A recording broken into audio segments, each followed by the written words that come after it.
What's up, everyone? It's Matt with the IDP Guys, and I'm going to give you my top 5 takeaways from week 2 of the NFL season from an IDP perspective. Before I get to those players, be sure to like and subscribe so you don't miss any of our excellent content that is coming out every single week during this NFL season.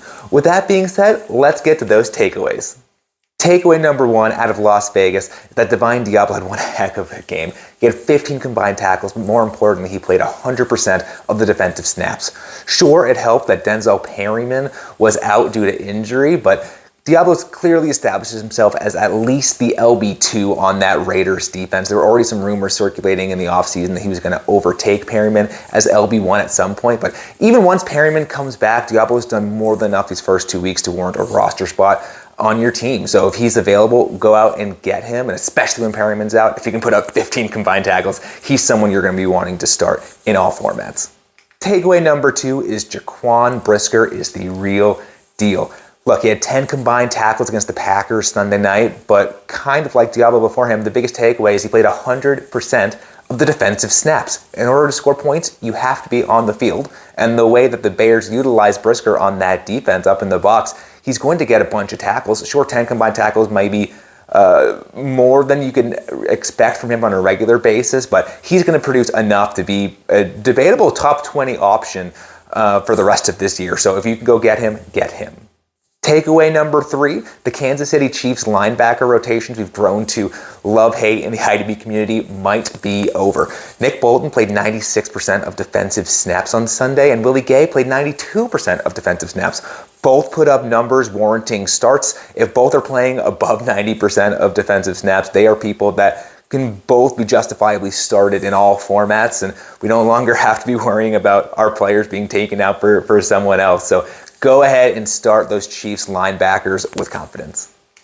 Takeaway number 4. The Panthers have changed how they're utilizing Xavier Woods in their defensive scheme, and is paying IDP dividends. According to IDP legend John Macri, Woods lined up in the box nearly 40% of the defensive snaps that he was out there.